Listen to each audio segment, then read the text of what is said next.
Welcome back to Life According to Richard and Sam. I'm Sam, I'm Richard. and today we're going to be talking about our favorite TV shows. We're going to be talking about like what we're watching now, what our favorite genre is, and like what our favorite TV, like our top 5 and some honorable mentions of what our favorite shows ever are. So Richard, why don't you give us your watch list right now?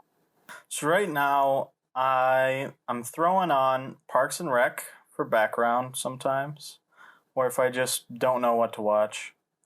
And then I got JoJo's Bizarre Adventures, and I just finished Space Force. So it kind of doesn't count, but I just finished it. How is that? It's funny. It's good. It's good. They advertised it as a workplace comedy by the makers of The Office. Okay. Like everybody else, I expected it to be like an Office, Parks and Rec spin-off type of thing, like it's basically the same show, but it's actually really different. It's not like a mockumentary style at all.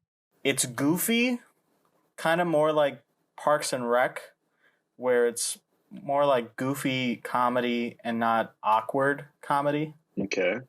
And it's not like a parody, like a right-wing parody kind of a thing, like Cartoon President, stuff like that. Yeah. They do hit, knock some jabs at like the way. Of course, you have to with shows like that. The way the government's run and stuff like that, and yeah, it's the more obviously weird policy type moves. Yeah, the more nuanced things.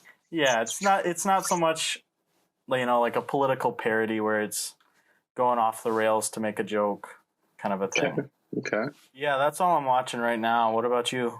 Well, I got 5 shows that I'm flipping between right now. Most of them are animated. I have Avatar, obviously, because got to relive your childhood, and it's on Netflix now, and I've been super excited about that. Yeah. I've had a bunch of the songs stuck in my head.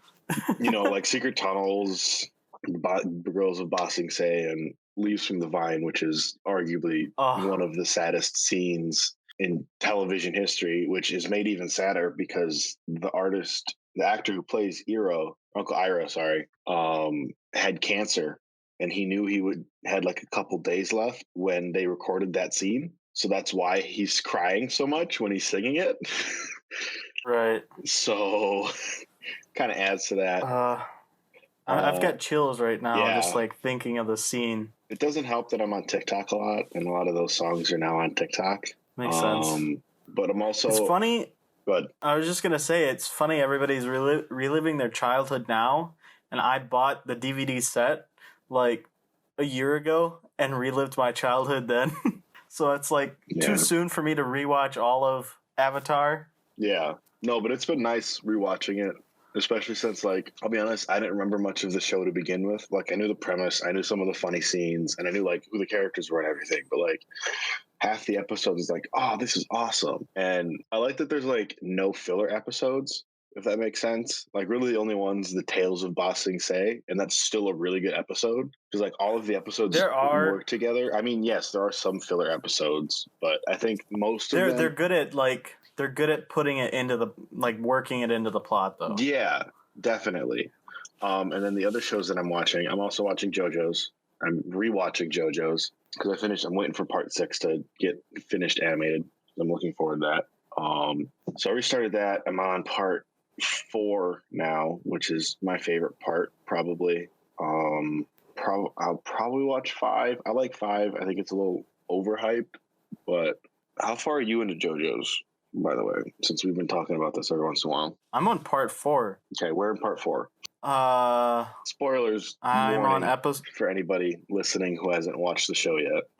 Oh, no. Let's time it, so 5 minutes. Okay. 5 minutes from now. Yeah. Okay.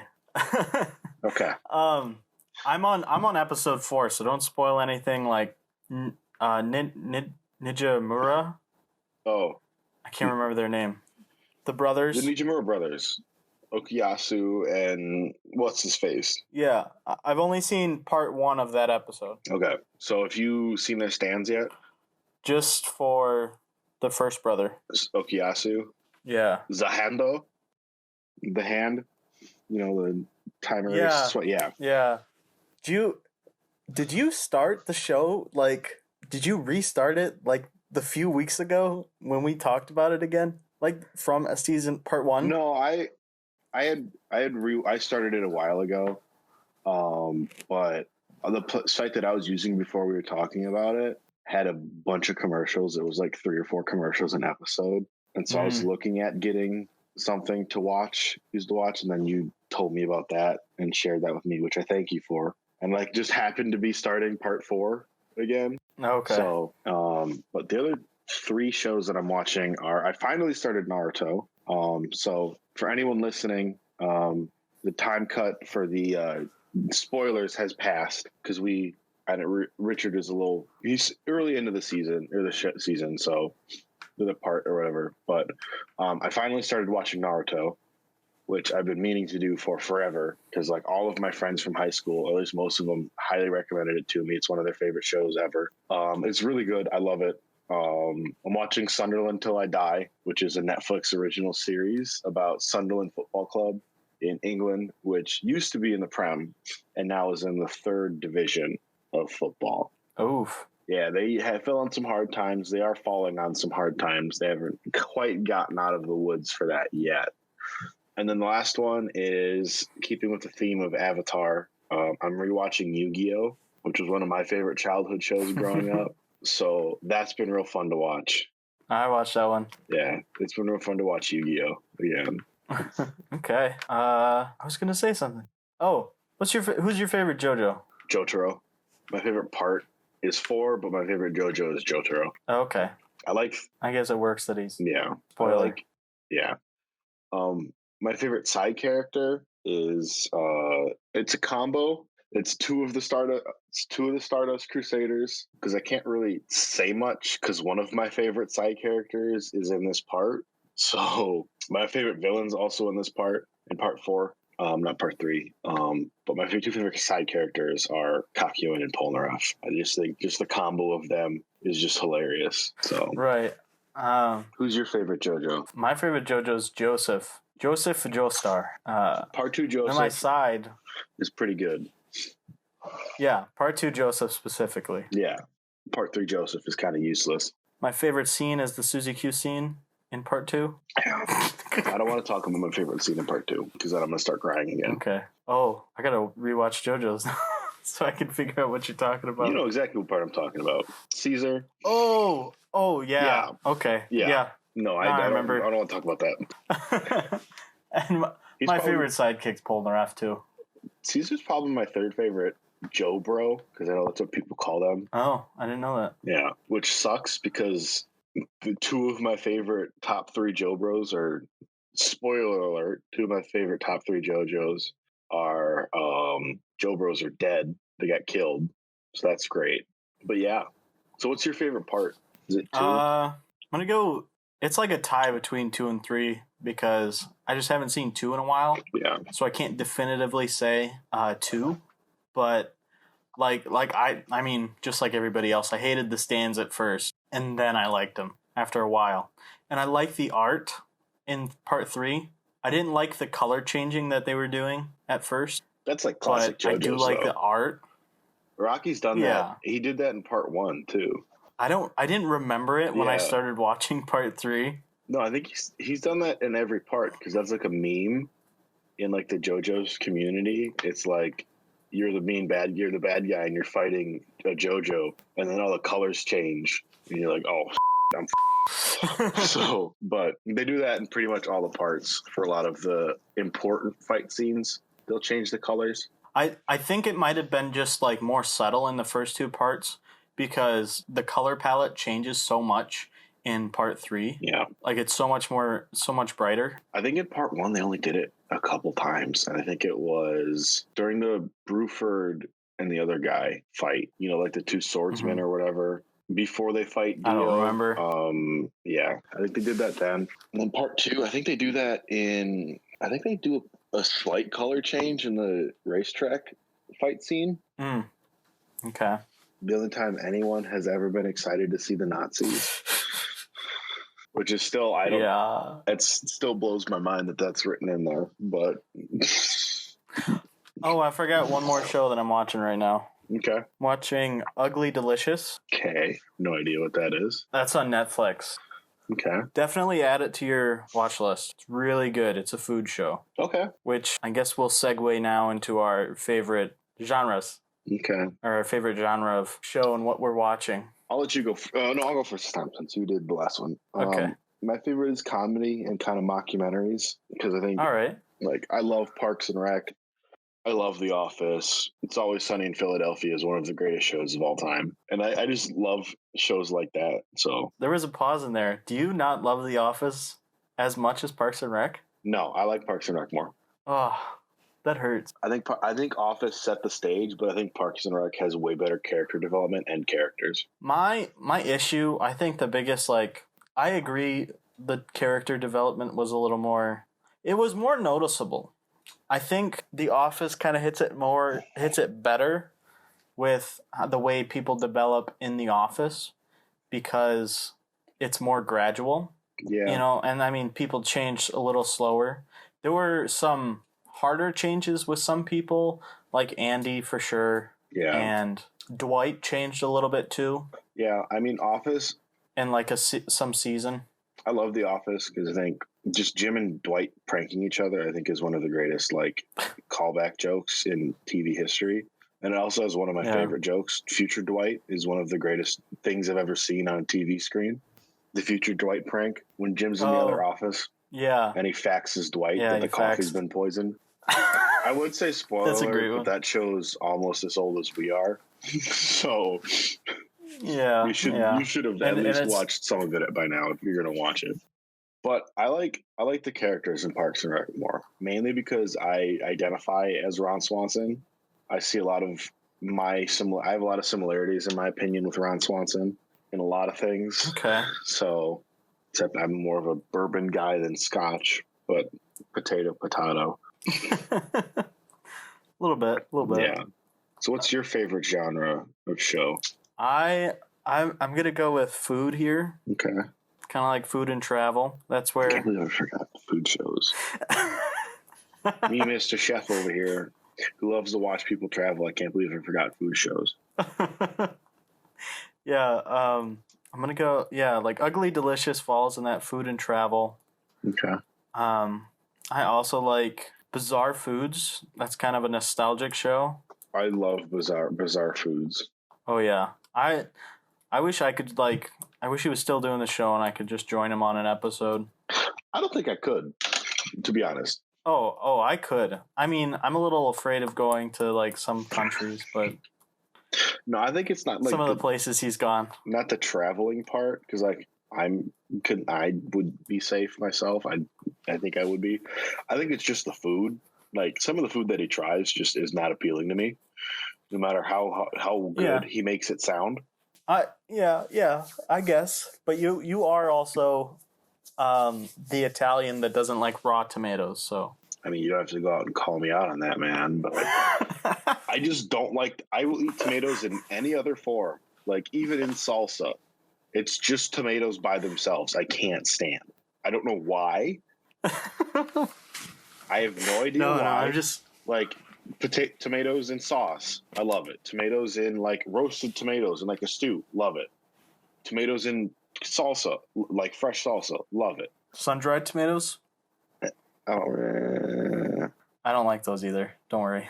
I just like my thing is like if I'm gonna dry something, it's gonna be something that I enjoy because I like smoking things and I like drying things out. I'm not gonna want to dry tomatoes. Yeah, but I just don't like the taste and like mouthfeel of a raw tomato. I have no idea why. I just hate it. Oh, Sam, I forgot 2 shows actually in the cooking genre. Okay, let's hear them. The Final Table. Okay. That's kind of like it's a competition show, kind of like Chopped, where but it's kind of like a global thing. I haven't seen Chopped enough to really know what it's got going on. Chopped really is just they have like 4 chefs. Yeah, they start with 4 and then they lose one each round, and there's new chefs each episode. and they get like a basket of stuff that they have to incorporate in their dish and use as the main stars of their dish, and they don't know what's in the basket. So that's Chopped. But continue. There's a bunch of chefs it's groups of two chefs from around the world. So like there's a group where it's a New Zealand and a Indian chef and a Canadian and American and an Irishman and a Scotsman. They're grouped up, and that brings like a new dynamic to the way the competition goes, like each episode.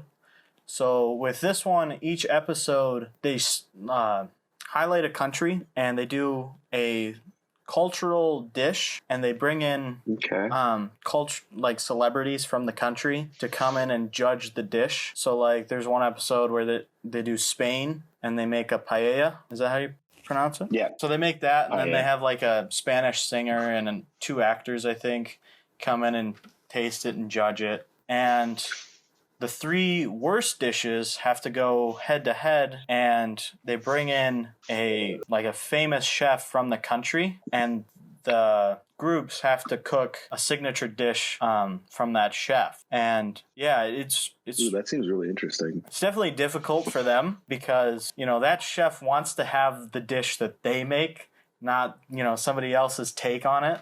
Yeah. So, and I mean, for all these dishes, they get a recipe, but, it's kind of like you got to put your own twist on it. So it's something, amazing instead of just following. It reminds me a lot of Iron Chef. Okay. Both the classic Japanese version, which is amazing. I love that version. I wish we could find it in more places. And then Iron Chef America. Okay. Because I like that because it's like they have a signature item for the duel or whatever. And then all the chefs that are there that aren't like the ones that are coming in and challenging the main chefs. The ones that are like the main chefs have their own specialty. Like in the original one, there was a Chinese special focus. There was a Japanese focus. There was a Korean focus. And I think the last one was Italian or French or something. Or it might be Japanese, Chinese, Italian, and French. And then they have to challenge those chefs. So I think that's kind of cool. I really love that show. So I think I would like this one by the way you're describing it. Okay. Yeah. I definitely check it out. It's a really good show. They only have one season. So there's only one competition kind of a thing. But yeah, the person who does the worst of the signature chef's dish is booted off the show. Somebody's eliminated every episode. A group is eliminated. Oh, so it's a season-long thing. It's not new groups every time? Yeah. Okay. Yeah, that seems really interesting. I think what you were talking about earlier, I think it would add interest to it. Because like having people that are focused in all these different cuisines, having to try and cook something in a different cuisine that they're not really their focus. Oh yeah, it makes it fun. Yeah. And the other show I wanted to talk about was Gordon Ramsay Uncharted. That one's on Hulu and Disney Plus. It's also only a season long, but I think he's working on the second season, it's ready. It's about to come out. But that one, Gordon Ramsay goes around the world and kind of dives into the culture. I guess it's kind of like no Anthony Bourdain, No Reservations. Yeah, exactly. Yeah, and he like meets up with a famous chef. I know in the final table, the New Zealand chef is who Gordon Ramsay meets with in the show, which was interesting to see because I like recognized her. Yeah. But at the end of every episode, he makes a signature dish for the country, and it's kind of a battle, a friendly competition with him and the native or domestic chef, native chef. Yeah. But yeah, it's really good. Okay. Nice. And we're back. Now we're going to talk about our top 5 plus some honorable mentions, favorite TV shows ever. So I'm thinking we do this. I think we do your honorable mentions and my honorable mentions. Oh, okay. Then your number 5, my number 5, and then we move our way up. Alrighty. So I'll let you go first with your honorable mention or mentions. I just have one that I could think of, and that's Adventure Time. With Adventure Time, I didn't really get into it when it was on TV. I watched a couple episodes, and seeing or hearing rather John DiMaggio, from Futurama, which I did watch as a kid, which probably. Maybe shouldn't have. But that was cool connection right there. But I didn't watch the whole series until freshman year of college. I would go into the Coffer 11, the big lecture room, and put it on the big screen all by myself and just watch it. That sounds like a mood. I mean, I was right across the street. That sounds like a real fun time. Yeah. I got kicked out once for a football camp. Yeah. That was kind of awkward. But, it was a good show. It's really good. No, I like Adventure Time. I think that's one of the, because I've always been of the mindset, I know this is very old person of me, but I don't like cartoons that are on now, like all the ones that are coming out now. Yeah, me too. I think Adventure Time was one of the last ones of the newer cartoons that I actually liked watching. I agree. So my honorable mentions, because I have two, both are extremely different from each other. I'll start with the one that's like the lower one, Mountain Monsters, which is I think it's a Discovery or like Destination America or whatever that channel is. It's a show. It's 6 guys born and raised in the foothills of West Virginia who go around in that area of the Appalachian Mountains and hunt cryptid monsters. So like Bigfoot and Mothman and all the stuff like that. And it's basically the show is them running around the woods with flashlights and shotguns. Oh, nice. Trying to catch these monsters. And I can't tell if it's like a serious show or if it's like a docu-comedy or whatever. But it's just electric. I think it's serious.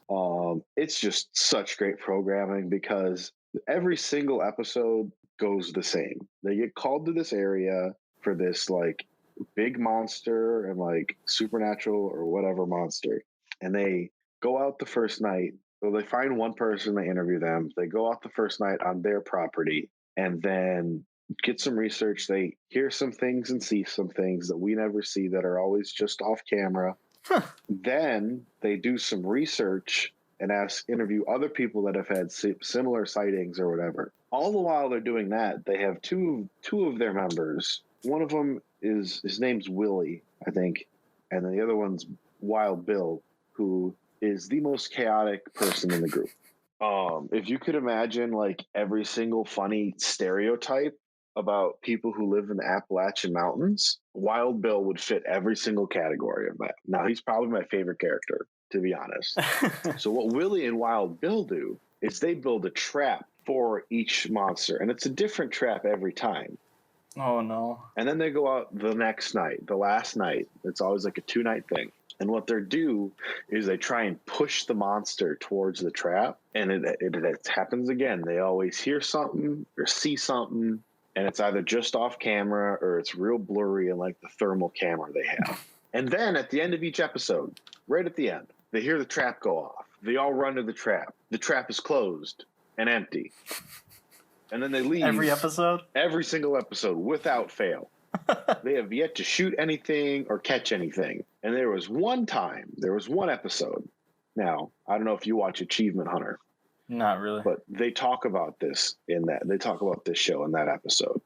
This episode in their channels and stuff and on some of their videos. This episode was they were going after chupacabras that were in West Virginia, which is geographically inaccurate for one, because more often than not, chupacabras are in like the Southwest or in South America. Right. And they're two different types of chupacabras. I watch a lot of paranormal and supernatural shows because I think they're great. That might be my second favorite genre of show, if I'm being 100% honest. But you forgot cooking. Yeah, cooking. No, I think cooking is below those. Oh. Okay. But in this episode, they go out and hunt the chupacabras. They catch some, and then they get distracted. Like you could hear them in the cage, in the trap. But it was like a trap that didn't have any like bars. It was like a piece of like piping or whatever, or like sewage piping or whatever, like these real big tunnels that you could like basically stand in. Mm-hmm. And then they get distracted by some other ones behind them, and they turn around as they're trying to like see where they are and maybe defend themselves.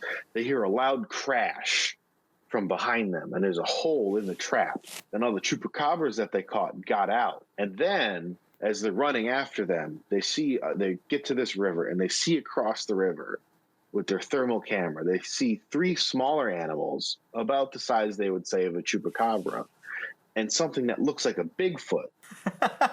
And so what their decision is that the Bigfoot in the area was using chupacabras as hunting hounds. Nice. To hunt animals for the Bigfoot and for the chupacabras. So I highly recommend it. I still haven't quite figured out where to watch it yet, but it's a fantastic show. And my other honorable mention, like I said, is very different.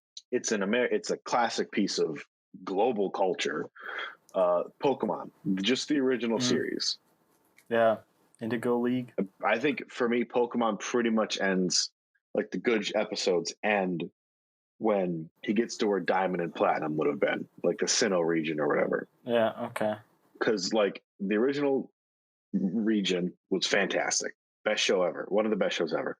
I won't say the best shows ever because it didn't make my top 5. Then it spawned all these amazing movies, which were great. Yeah. And then it just kind of built on everything. So that's my honorable mentions. Do you want me to do my number 5 next, or you want to do your number 5 next? Yeah, go with your 5. All right. So my number 5 is Top Gear. Okay. Now, I love Top Gear because it's very long lasting. And it's a car show about 3 British dudes who go around like the world and test out all these cars and stuff. And it's just great. I just love it. I just love all these cars they test and all the stuff that they do with them. So that's why it was my number 5. Okay. My number 5 is Scrubs. Okay. See, I've seen a couple episodes of Scrubs. I didn't really like it. The first season kind of is hard to get into. Like, it's okay. But yeah, once the characters really grow on you, it's pretty good. That show, it was just at a, it hit me at a good time when I was kind of figuring out what kind of comedy I liked, and it's really situational. And I think because it gets into a little bit of the awkward stuff, but it's not as strong as The Office. I think it makes it easier for me to get into The Office, which I'm into a lot. Okay. What you got for 4? We'll go your number 4. Okay. My number 4 my 5 is The Office. Okay. Actually, I'm going to switch them up a little bit here. I'm going to go ahead and say Avatar: The Last Airbender. Okay. Are you bumping Office down or taking it off your list? No, I'm putting it up. Okay, you're bumping it up. Okay. Yeah. I'm going Avatar: The Last Airbender for 4, just because I don't know. I feel like The Office is got a I don't know how to phrase this. It's closer to my heart than Avatar. Avatar was great, but I didn't really watch it when it was coming out or like when it was on TV as much. I missed the last season almost completely. Okay. And just kind of picked up episodes and reruns. It's not. I love the show. The show is great, and that's why it's in my top 5. I don't know. It didn't make as much of an impact on me. Okay. Great show. I love the comedy. It's very funny. Cabbages, whatever. Yeah. My number 4 is JoJo's. Okay. Because I never really thought I'd get into anime. That's what I said too. I think JoJo's was kind of the easy one to start because it's just it's easy to follow. There's not a lot of episodes in each part, or compared to some other shows, because I know part 3 got kind of long. Right. But I just like it because it's I like the plot, I like the characters, and I like just kind of everything that goes with it. So I think that's why it's my number 4. Yeah, it's definitely easy to. I was just gonna say it's definitely easy to get into because a Rocky likes 80s rock rock and roll whatever hair bands, and he puts those references in there, and it's just kind of something to oh, I get that joke, I get that reference, instead of referencing something obscure about Japanese culture that not everybody's going to catch. Yeah, and that's what I like about it too, is that it kind of kind of is more towards everybody, because like he has all of those classic rock and roll references, which is like why I really got into it, because like I'm huge into classic rock and roll, so that kind of helped with that. My number 3 is Parks and Rec, because like we kind of talked about earlier, I like the characters in Parks and Rec more. I like more of the episodes more, and I like the show overall better than The Office. Now, I used to be like, oh, The Office is great, The Office is the best show ever, and then I kind of changed my views and saw some new shows. So okay, yeah, I get that. Yeah. So what's your number 3? My number 3 is going to be Dexter. Ooh, that's a good show. That barely missed the cut. Okay, yeah. Yeah, I love Dexter. It's a great drama, I guess. Yeah. It's kind of up though too, but that's what happens when you talk about serial killers. Yeah. I hate how it ended though, just like everybody else who likes the show. I mean, I haven't talked to a lot of people about the show, but everybody I have talked to hates the ending. So watch. I recommend it. I too hate the ending. I recommend it. I've seen the whole show. Just don't. I mean, to like listeners and whoever. I recommend it, but don't watch the last episode. No, I think. Well, that's the thing. Is like, I'm gonna be honest. If it wasn't for the last season, Game of Thrones would have been 1 or 2 on this list. Okay. But that last season, and kind of half of the season before that. Now, the last season did have some badass moments. I won't spoil it because it's pretty new, but yeah, I haven't watched it, and the last 2 seasons. Well, if you're planning to watch it, I don't really want to say anything else. But there was a lot that was led up to that just kind of got thrown to the wayside. Okay. And that's all I'm going to say about it. Okay. I kind of get the frustration. And yeah, I saw social media. Some spoilers, of course. There's a lot that got thrown to the wayside. And even like some things that like basically everybody knew was going to happen didn't happen. Oh. Or like if they did happen, it was extremely lackluster. My number 2 show was something that was on your list a little lower. I have Avatar as my number 2. Okay. I think it was honestly my favorite show growing up. And now rewatching it, that's the biggest thing that I found with a lot of the shows that I liked when I was younger, is that they didn't hold up now. Avatar holds up now. Like if I was a new person, like if I didn't watch it before and I was my age, I would love this show. If I had like never seen it before, there's no nostalgia behind it. I think it's one of the few children's shows that stands up to the test of time. Okay. Yeah. I mean, I agree. My number 2 is The Office. So I bumped it up that much. Oh, so you bumped 2 down.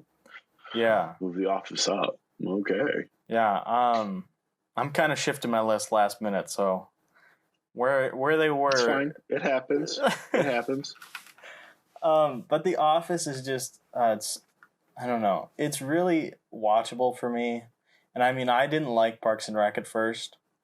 It took me a little bit to get into, and I kind of forced myself to watch it. And then I got into it and thought it was hilarious, but I like the awkward comedy, and I feel like The Office does that more. Yeah. And Parks and Rec is kind of like in the middle ground of goofy and awkward. And what kind of does it for me with Parks and Rec is just like Jerry, like the character of Jerry and the way they make fun of him just kind of goes too far where it's unrealistic. Yeah. So it, and I mean, like The Office has Kevin, and I mean, towards the end of the show, he kind of gets ridiculous. But in the beginning, when you're getting attached to the characters and you're getting into the plot and the way the show is going to work, it's not too outrageous. And I feel like when Parks and Rec, like in the 2nd or 3rd season in there, they kind of took more of a goofy turn.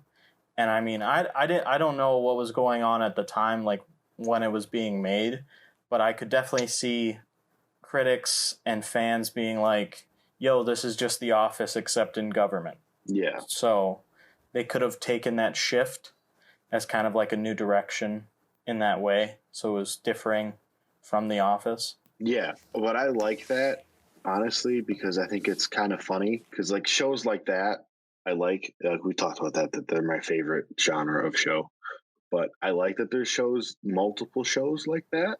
Mm-hmm. So I think, and like it is, like if you just watch it, like just thinking that it's The Office, like that's all you're gonna think about. But also, I think there's a lot of differences in between the two shows. Yeah, totally. Like, yes, I mean, that's the thing that I don't like about critics and stuff like that, especially with things like this, is like The Office was the first show to do this. So like all the shows that are following the same thing are going to be Office like. Right.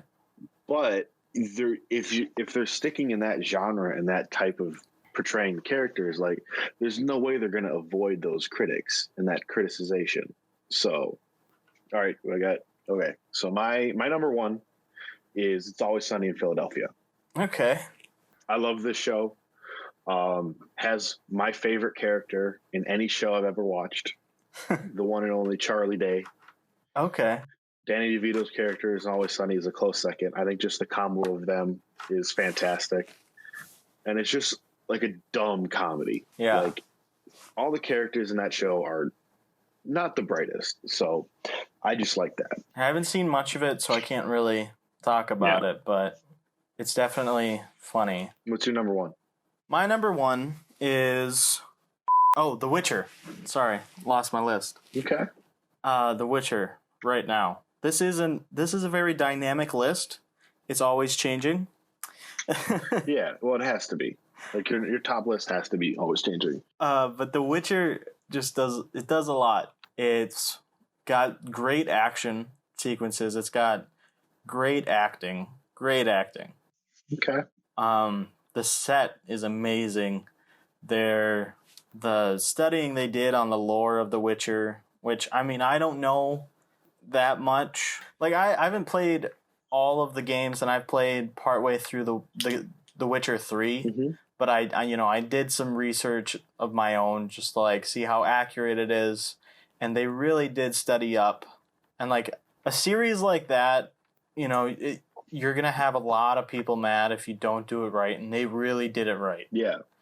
Like it's the first video game or show based off of a video game, and I say it's based off the game just because like the way Geralt is, and they were really kind of riding off the train of the video games because the books are popular but really only in Poland. Mm-hmm.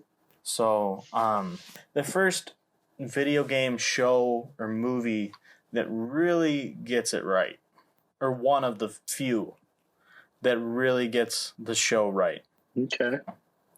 Oh, kind of speaking of this, I don't remember if it's like the producers or directors or art from Avatar: The Last Airbender.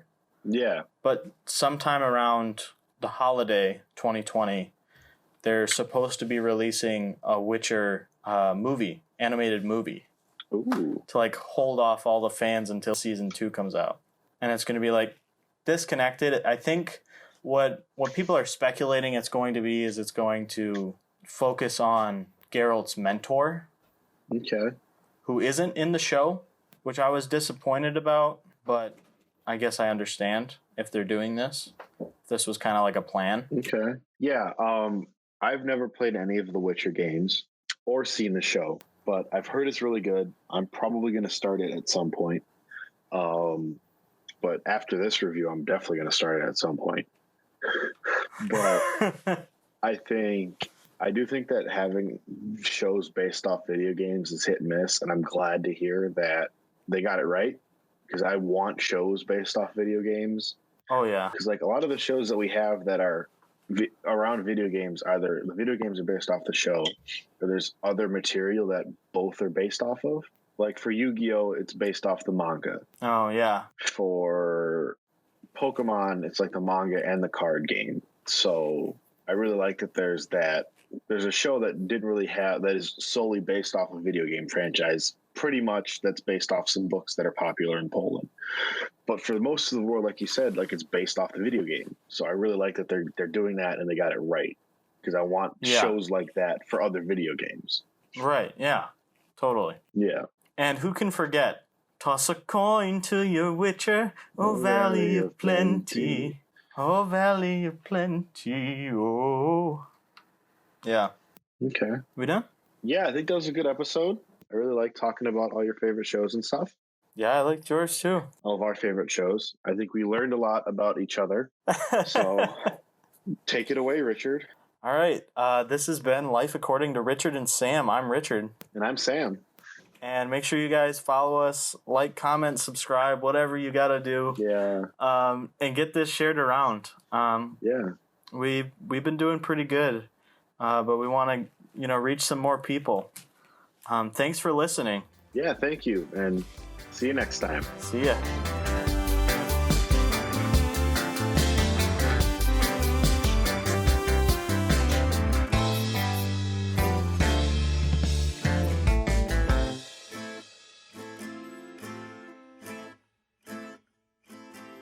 It's too gooey.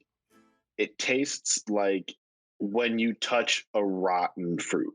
Like if you touch a rotten, like not even a fruit, like if you touch a rotten cucumber, that's how I feel tomatoes taste, raw tomatoes taste, or like that mouth feel. It's just too gooey and too squishy for me to feel like safe.